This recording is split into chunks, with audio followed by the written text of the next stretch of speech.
Look, I'll be honest, talking trades and Seattle sports is still a little bit of a sore subject, but that NHL trade deadline isn't getting any farther away.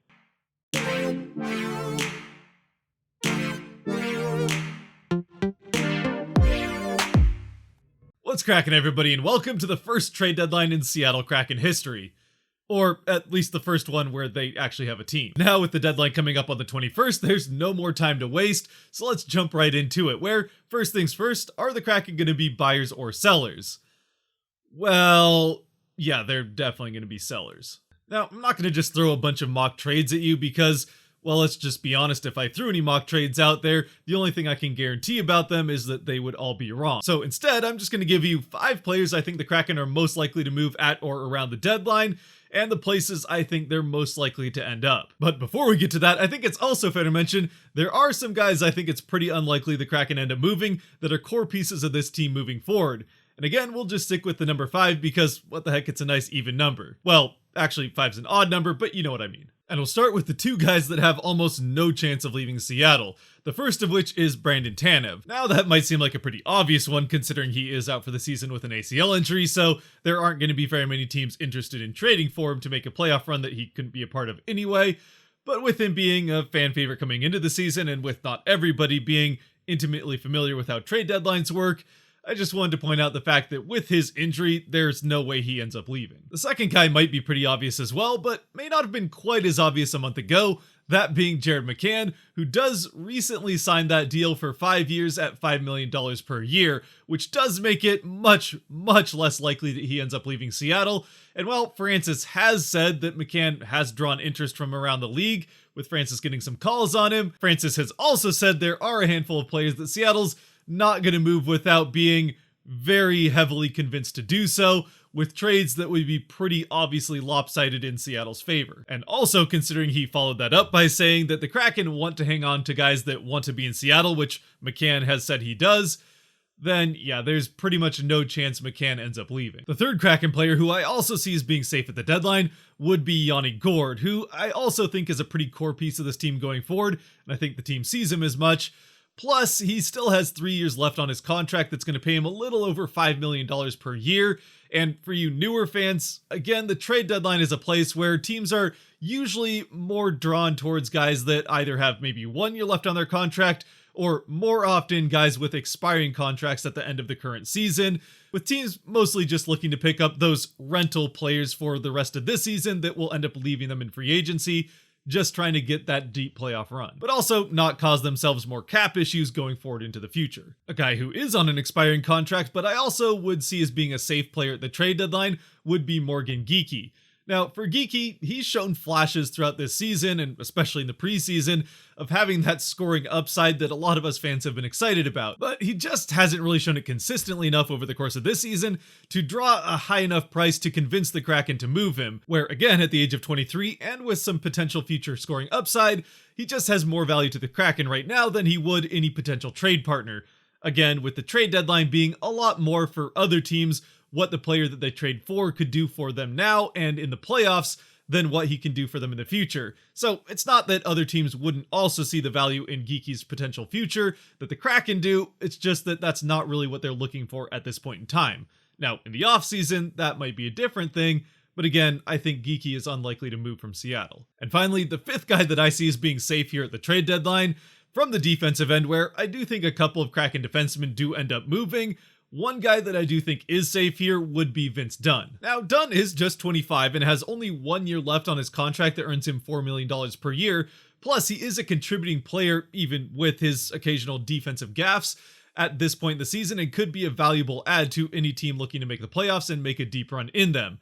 But I also think that when the Kraken took Dunn from the Blues in the expansion draft, they definitely saw him as a building block of the future, much like McCann on the forward end, and I don't think that they're going to be particularly eager to move him unless they are heavily convinced to do otherwise by a team that's just desperate for a scoring defenseman. So while maybe it's not impossible that Dunn could move at the deadline, I think that the price the Kraken and Francis would be asking for a trade for Dunn would just be too high for any teams to really be interested in paying it.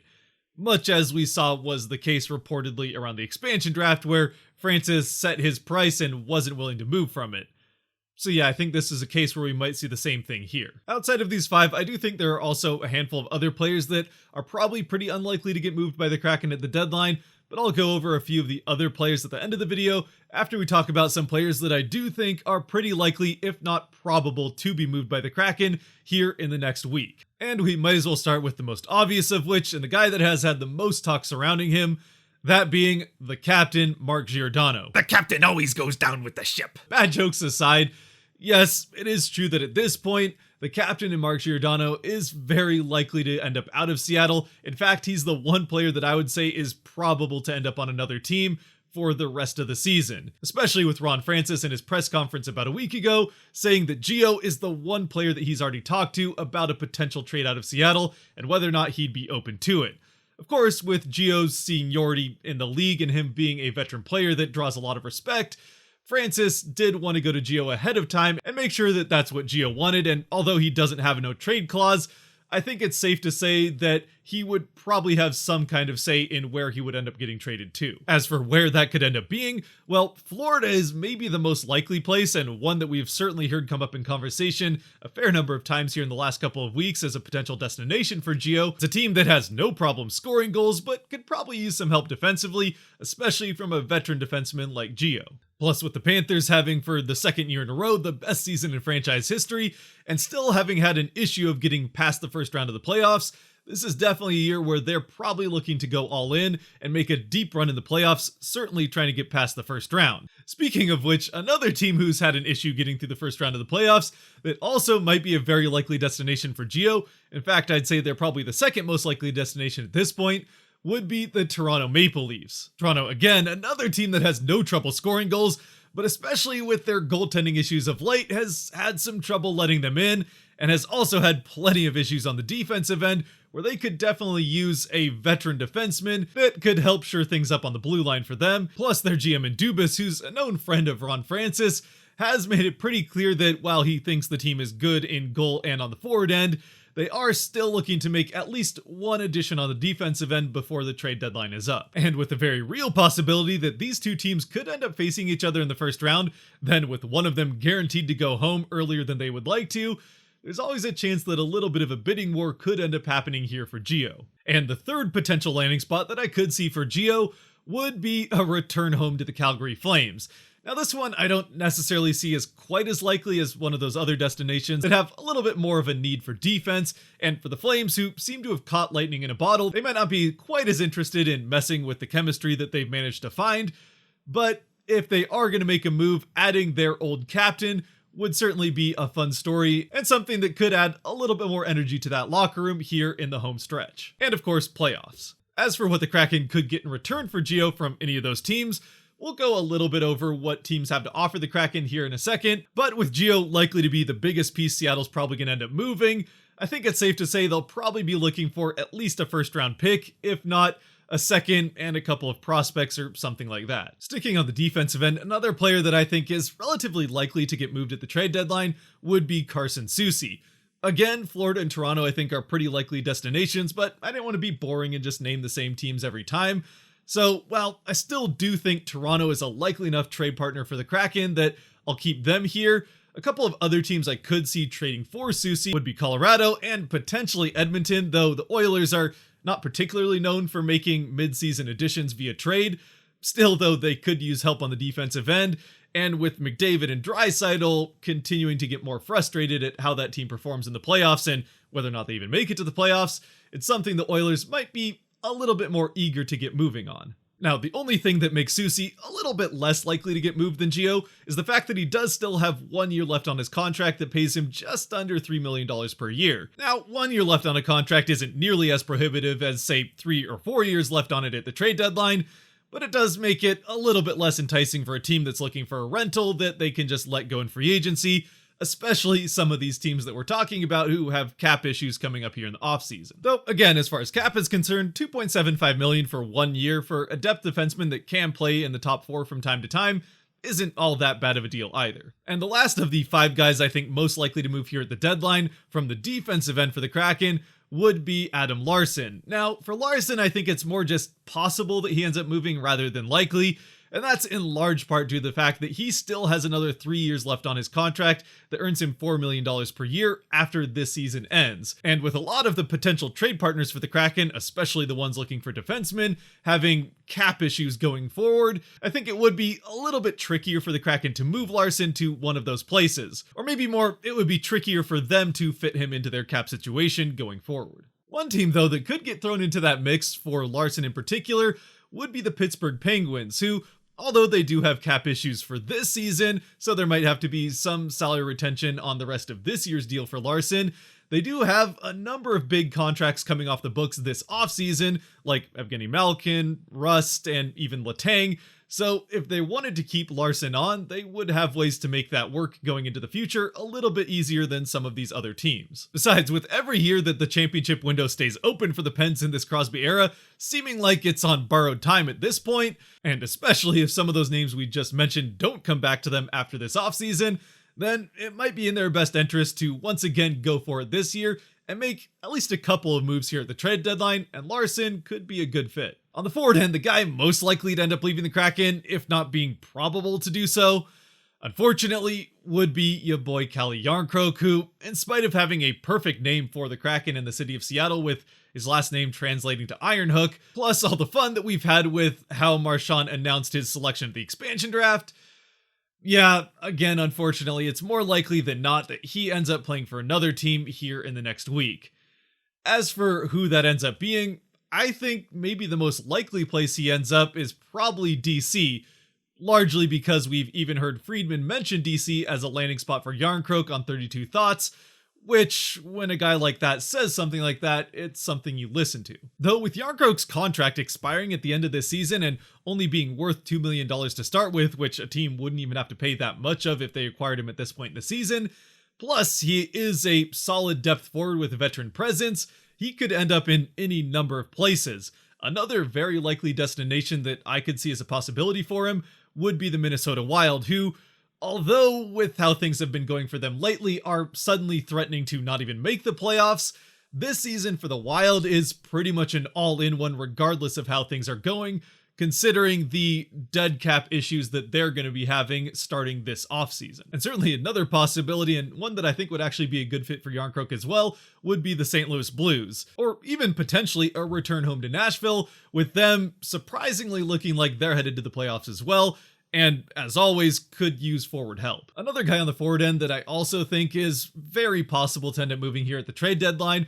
though I don't think there's going to be a huge demand for Kraken forwards with their issues of scoring. Still, I think Marcus Johansson is another player that has a decent chance of moving. He's been a pretty good depth player for the Kraken, even playing some on the top 6 for Seattle, and has been a lot better, I think, in Seattle than he had been in Minnesota beforehand, where, again, Minnesota could use forward help, but I kind of don't think that they would go the Johansson route if they are going to make a trade with Seattle. Like Jarnkrok, with him being a UFA at the end of the season and a fairly cheap one for the rest of this year, there's any number of other teams, with cap really not being a big issue, that he could end up going to as a depth piece in the playoffs. St. Louis, again, another potential fit. Nashville, if they decide to buy at this trade deadline, another possibility. Or even the LA Kings, if they want to make one not all-in effort at this playoff run, but with them likely headed to the playoffs, they might as well add a cheap piece or two if it's not going to cost them that much, and Johansson probably wouldn't demand a particularly big return. So again, those are the 5 guys that I think are most likely to end up getting traded out of Seattle. Once again, it's Gio, Soucy, and Larsson on the defensive end, and then Jarnkrok and Johansson on the forward end. There are other guys that are very much potentially on the trading block and could end up getting traded out that we can talk about here in a little bit. But first, as promised, I do want to talk a little bit more about what some of the more likely trade partners with the Kraken have to offer Seattle in return for whoever Seattle ends up trading. And at this point, to me, that all starts with the Toronto Maple Leafs, who I think are the most likely trade partner for the Kraken. For one, they need defense, and Seattle has defense. And for two, again, there is a pretty good relationship there between Ron Francis and Kyle Dubas, which does make a difference for better or worse. So as for what Toronto has to offer the Kraken in exchange for a Mark Giordano, a Carson Soucy, or maybe the less likely Adam Larsson, well, they don't have a lot to offer the Kraken when it comes to mid to late round picks in this upcoming draft, where they don't have their 3rd through 6th rounder, but they do still have their 1st and 2nd round pick in this upcoming draft. So if they were interested in, say, Mark Giordano, for example, then that is a route that they could go, giving up a first and maybe a Travis Dermott, say, to get Gio onto the lineup. Now, with the cap issues that they have, if they wanted to pick up Gio, even with it being just part of his contract that they'd end up having to pay, that's still a couple $1 million that they just can't quite fit in without the Kraken potentially taking on either a Justin Hall or retaining some of Gio's remaining cap hit. And if that is the route that this would go, with Seattle retaining some of or all of Gio's remaining cap hit, or even taking on a player like Justin Hall who has not had a particularly good season in Toronto, then that does add to what Seattle would get back in return. Now, I think it's pretty unlikely that Toronto would be willing to fork over their first and second round pick, two of their only remaining picks in this draft entirely, so it would probably look like a first this year and maybe a second in 2023, but still, Seattle gets picks back from Toronto, or maybe a prospect or two. I'm not going to get too deep into prospects. To be honest, I just don't know the prospect pools all that well, but you're looking at maybe like an Ilya Mikheyev or something like that. Again, keeping in mind, especially for you newer fans, that with the Kraken making trades here at the trade deadline,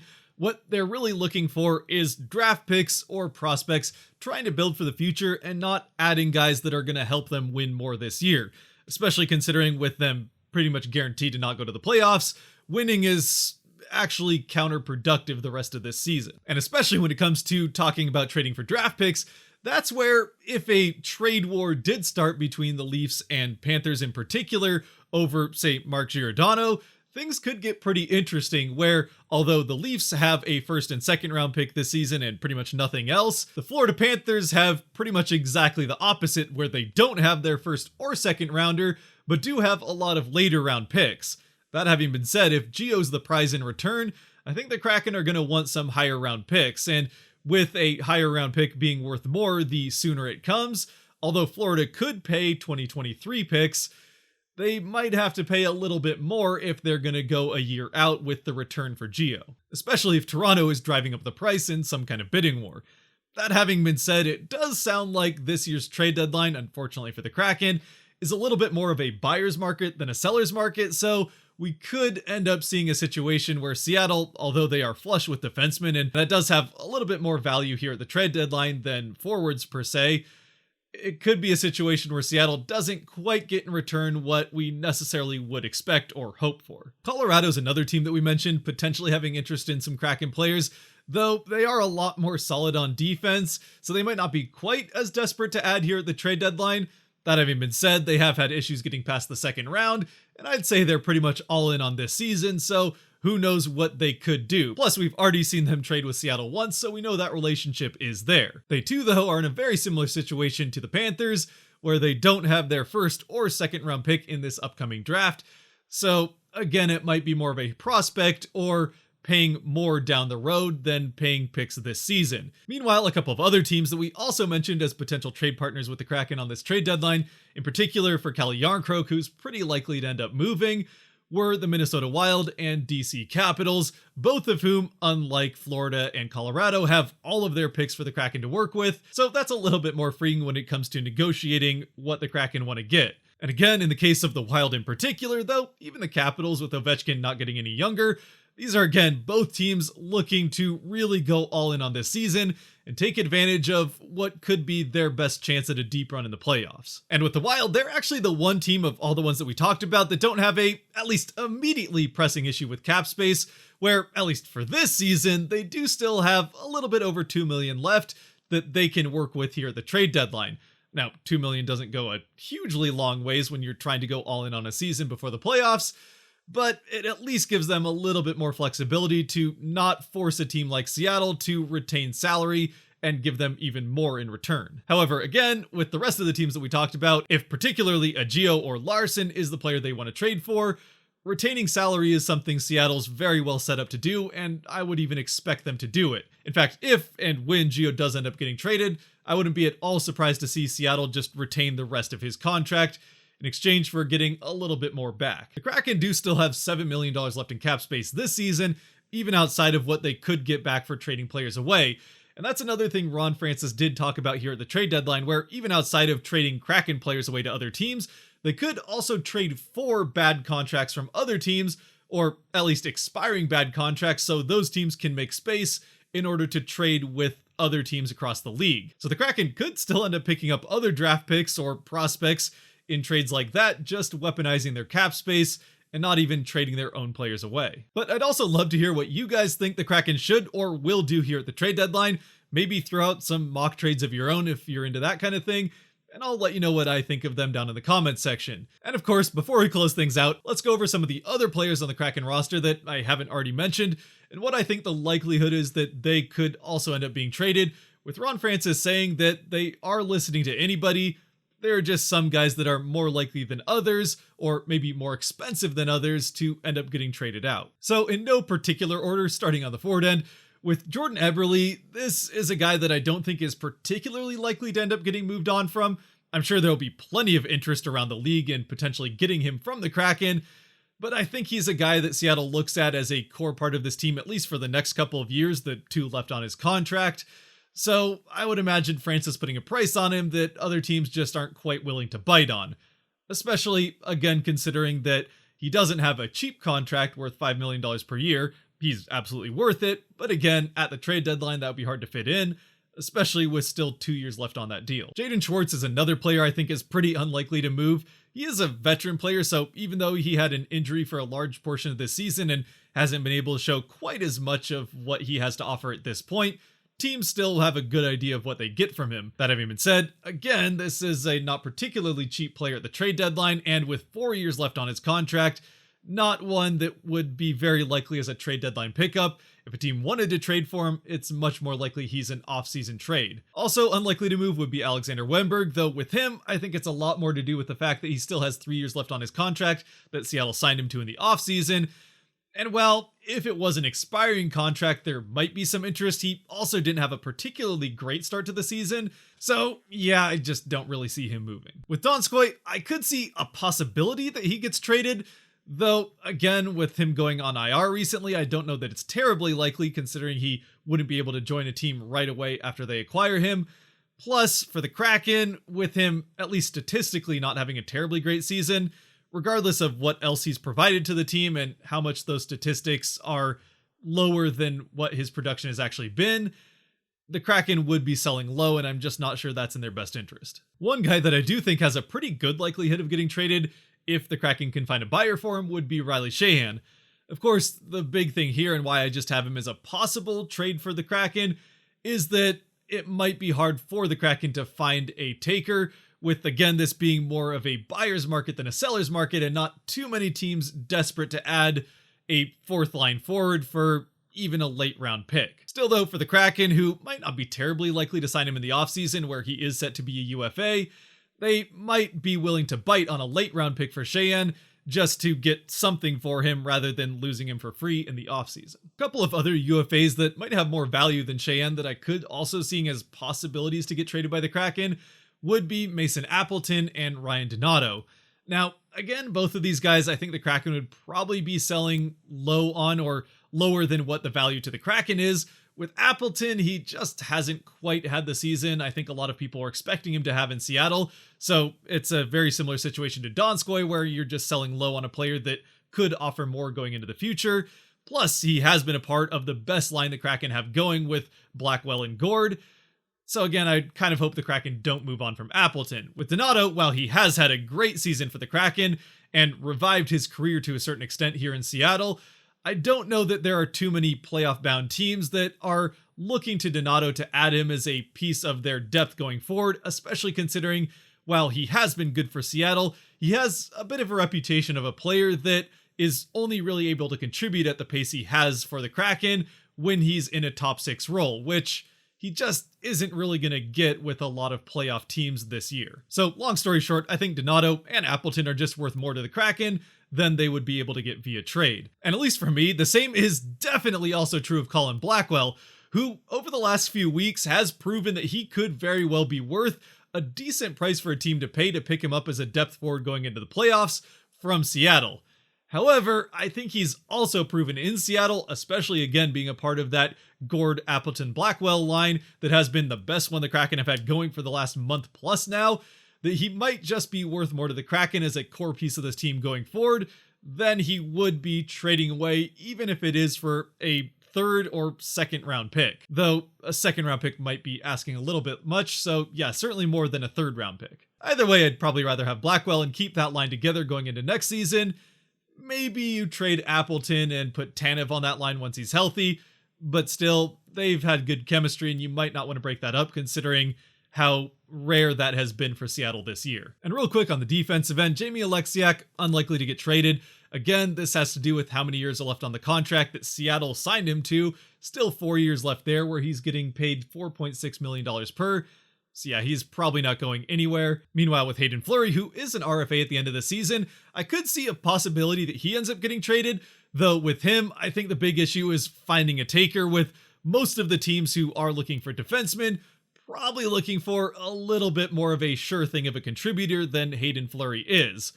That having been said, I think that the Seattle defense is a little bit deeper than some of those teams even have, so that could be part of why Fleury hasn't been in the Kraken lineup and might be able to make a Leafs lineup, for example, perfectly fine. But still, it's not a guarantee just because he is much more of a third pair defenseman at the very most than what a lot of those teams might be looking for. And to me, it's pretty much the same story with Lauzon, who I would say the Kraken probably even have more interest in keeping for whatever reason. Personally, I probably prefer Fleury, but it seems like the Kraken like Lauzon more than Fleury, so I don't see a way that Lauzon ends up getting pried from the Kraken. And then with Will Borgen, yeah, again, I don't think there's a team that's interested enough in Borgen to go out of their way to trade for him here at the trade deadline. Again, though, please do let me know what you think down in the comments section. And if you have made it to this point, thank you very much for watching. If you did like or enjoy this video, there are buttons for that kind of stuff down below that I appreciate you using. And until next time, stay safe out there, be good to each other, and go Kraken.